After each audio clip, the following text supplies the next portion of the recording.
Hello student, हे आपलं highway इंजिनिअरिंगचं 25 नंबरचं लेक्चर. ओके, तर या लेक्चरमध्ये आपण आपला जो 5th नंबरचा जो काय युनिट आहे आपला हिल रोड तो आपण पाहणार आहोत. ओके, तर स्टार्ट करूया आपण. So introduction. तर आपण या युनिटमध्ये नेमकं पाहणार काय ते पाहूया आपण. Okay, so a hill road may be defined as the one which passes through a terrain with a cross slope of 25% or more. Okay, there may be section along hill roads with a cross slope less than 25%. Okay, especially when the road shows a river route, even then this section are also referred to as hill roads. Okay, hence to establish a hill roads overall terrain must be taken into account. Okay, generally जर hill road कुठे म्हणायचं किंवा hill roads कुठे construct करायचे may be, ठीक आहे. तर त्यासाठी आपण पाहायला गेलं तर आपण जे पण काही ज्याचं काही क्रॉसओप असतो, जो पण काही टेरेन आहे, टेरेन म्हणजेच प्रदेश, जो पण काही प्रदेश आहे त्याचं जर क्रॉस स्लोप जर 25% किंवा त्यापेक्षा जर जास्त असेल तर त्या ठिकाणी आपण हिल रोड कन्स्ट्रक्ट करतो. किंवा जर 25% कमी देखील असू शकतो. ओके, किंवा जे पण काय रिव्हर रूट आहेत त्या ठिकाणी देखील आपण हिल रोड कन्स्ट्रक्ट करू शकतो. ओके, देन नेक्स्ट पॉईंट आपला पुढचा component part of hill roads. Okay, आता हिल रोड म्हणजे काय पाहिलं आपण. Then next one is component part of hill road. ह्याचे जे काही कॉम्पोनंट्स पार्ट आहेत ते पाहिजे आपल्याला. So our first component part is road bed. Okay, तर रोड बेड कशाला म्हणायचं. It is the payment portion of a hill road constructed for movement of vehicle traffic. Okay, the function of a roadbed is to resist safely the stresses caused due to the moving wheel load of traffic. Okay, रोडवेड म्हणजेच काय की जसं आपण हायवेमध्ये पाहिलं की carriageway असतो. Okay, त्याच पद्धतीने हिल रोडमध्ये रोडबेड असतो. ओके, म्हणजेच काय जी पण काही व्हेहिक्युलर ट्रॅफिक आहे, ओके, जे पण काही मुवमेंट आहे ट्रॅफिकचे, मुवमेंट ऑफ व्हेहिक्युलर ट्रॅफिक आहे त्याला रेजिस्ट करण्याचं काम किंवा त्यावरती जे काही ट्रेसेस ॲक्ट होतात त्याला रेजिस्ट करण्याचं काम कोण करतं, तर रोडबेड करतो. Okay, so our next point is breast wall. Okay, तर ब्रेस्ट वॉल म्हणजे नेमकं काय. It is the wall constructed toward the up slope side of road to prevent the hill side from sliding downs. Okay, तर ही जी का breast wall आहे, okay, तर त्याचं ब्रेस्ट वॉलचं फंक्शन्स काय आहे की जे पण काही हिलच्या अप साईडला ते प्रोव्हाइड केले असते. आपण ते का प्रोव्हाइड करतो की जे पण काही जो काही स्ट्रक्चर, जे काही हिल आहे, जी काही टेकडी ती जर स्लाईड न हो त्यासाठी आपण ते ब्रेस्ट वॉल कन्स्ट्रक्ट करतो. Okay, then next the breast wall is constructed when hill side is steep and there is tendency of sliding down toward the road. Okay, ते ज्यावेळेस ते स्लाईड करून रोडवरती येऊ त्यासाठी आपण काय करतो की ब्रेस्ट वॉल कन्स्ट्रक्ट करतो. ओके, देन थर्ड पॉईंट आहे आपला पॅरापेट वॉल. आता पॅरापेट कशाला म्हणायचं नेमकं. It is the wall provided about the formation level of a hill road usually tour the down slope sides. Okay, down slope साईडला आपण जी काही वॉल कन्स्ट्रक्ट करतो त्याला आपण parapet wall असं म्हणतो. The main function of the parapet wall is to provide protection to the traffic against falling down the hill road. Okay, तर नेमकं याचं फंक्शन्स काय आहे की आपण का प्रोव्हाइड करतो नेमकं पॅरापेट वॉल. तर जे पण काय व्हेकल्स आपले तर खाली फॉल न झाले त्यासाठी आपण काय करतो पॅरापेट वॉल कन्स्ट्रक्ट करतो. ओके, देन नेक्स्ट पॉईंट आपला रिटर्निंग वॉल. ओके, तर रिटर्निंग वॉल म्हणजे काय. This type of wall is constructed toward the down slope of the road to resist the pressure of earth filling and traffic load coming on the road. Okay, this wall is commonly constructed in case of hill roads.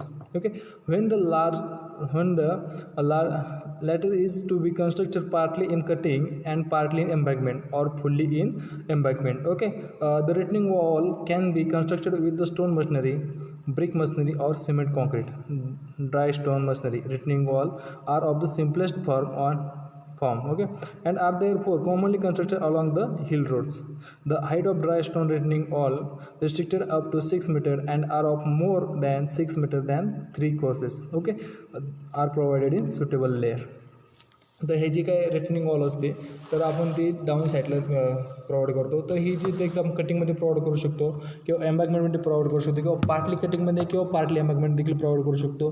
आणि ही जी काय returning wall असते तर याची जी काय height जी असते जर आपण dry stone मशिनरीमध्ये जर आपण कन्स्ट्रक्ट केली तर 6 मीटरपर्यंत त्याची हाईट पाहिजे. ठीक आहे, तर more than 6 metre 3 courses are provided in suitable layer. ठीक आहे, जर 6 मीटरपेक्षा जर जास्त असेल तर आपण 3 लेयर्स प्रोव्हाइड करतो. ठीक आहे, नेक्स्ट पुढचा जो आपला कॉम्पोनंट पार्ट आहे तो catch water drain. Drains. Okay, तर कॅच वॉटर ड्रेन्स म्हणजेच काय की this drains are provided higher upon the hill road slope side parallel to the road. Okay, the main function of the catch water drains to intercept the rain water from the hill roads which would otherwise rush on the road surface and wash it away and then divert the same into the nearby cross drainage works. Okay, तर त्यासाठी आपण catch drain वॉटरच use करतो. जे काही rain water आहे किंवा जे पण काही वॉटर कलेक्ट होतं आहे, ठीक आहे, त्याला त्याचं व्यवस्थित त्याचं हे करण्यासाठी किंवा त्याचं डिस्पोजल थोडक्यात आपल्याला त्याचं व्यवस्थित त्याचं ड्रेनेज करण्यासाठी आपण कॅच वॉटर ड्रेनचा यूज करतो. देन नेक्स्ट पॉईंट बघा, types of hill roads. Okay, आपल्याला या ठिकाणी पाहायचं की टाईप्स ऑफ हिल रोड्स. तर आता हे जे काही हिल्स रोड असतात तर त्याचे कोणते कोणते टाईप पडतात. तर टाईप 1मध्ये येतं जनरल क्लासिफिकेशन. ओके, तर जनरल क्लासिफिकेशनमध्ये as in case of plain road hill road are classified as. तर त्याच्यामध्ये आपण मेनली 3 टाईप्समध्ये जनरल क्लासिफिकेशन केलं जातं. ओके, तर कोणतं आपण पाहूया. तर first one is national highway, then second one is state highway आणि third one is major district road. Okay, and जर टाईप 2नुसार पाहिलं आपण as per the classification as per use. Okay, जर यूजनुसार जर आपण पाहिलं क्लासिफिकेशन तर first one is motor roads. Okay, second one is bridle path and third one is village path. Okay, so first one is motor road. These roads are constructed for fast moving vehicles like car, truck, etc. Okay, then second one is bridle path. These roads are mainly constructed for pedestrian and other moving vehicles.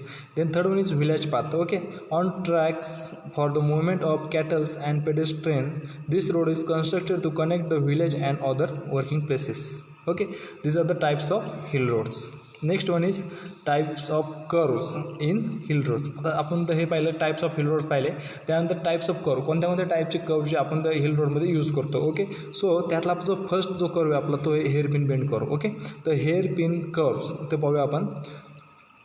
These are the curve in hill road which changes its direction through an angle of 180 degree or so down the hill in on the same side is known as hairpin curve. Okay, तर आपण पाहू शकतो की या ठिकाणी हा जो काही हेअरपिन बेंड कर्व आहे याचा जो काही बेंडिंग अँगल आहे तो 180 डिग्रीपर्यंत त्याचा बेंडिंग अँगल आहे. ठीक आहे, आणि हा जो अँगल आहे तो हेअरपिन बेंडसारखा दिसतो याचा शेप, म्हणून त्याला आपण हेअरपिन बेंड कर्व असं म्हणतो. Okay, this curve have a shape of hairpin bend. Okay, then next one is आता हा जो काही कर्व असतो तर ह्या कर्वच्या ठिकाणी आपला जो काही व्हेकलचं स्पीड असेल तर 20 km/h पर पाहिजे. ठीक आहे, then next one is salient curve.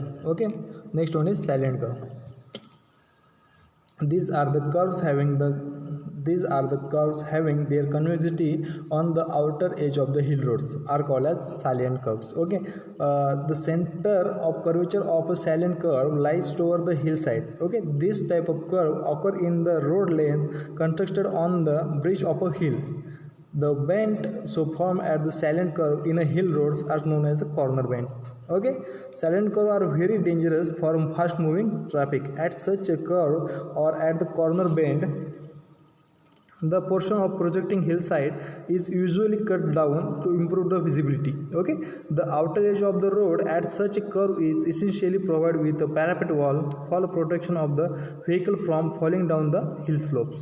Okay, तर आपण पाहू शकतो की जसं आपल्या फिगरमध्ये पाहायला भेटतं ह्या टाईपमध्ये आपल्या सायलेंट कर्व असतं. ओके, तर ह्या कर्वमध्ये ॲक्च्युली असं की त्याची जी कॉन्व्हेक्सिटी असते. Okay, the curves having their convexity on the outer edge of the hill.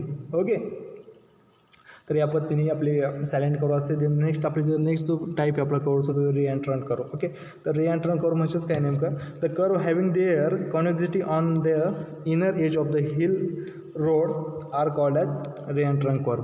Okay, तर आपण पाहिलं तर सायलेंट कर्वमध्ये काय होतं की याची जी काही कॉन्व्हेक्सिटी होती आउटर द एज होती, तर रिएंट्रंट कर्वमध्ये काय त्याची जी कॉन्व्हेक्सिटी ती इनर एजला आहे. ठीक आहे, then next one is the center of curvature of reentrant curve lies away from the hillsides.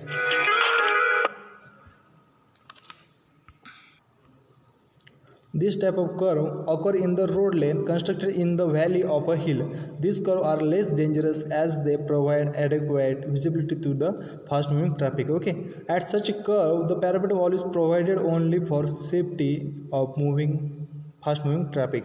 Okay, तर अशा पद्धतीने आपल्या हेअरपिन बर्न कव्हर झालं किंवा सायलेंट कव्हर झालं किंवा रेअँडर कव्हर पण पाहिली.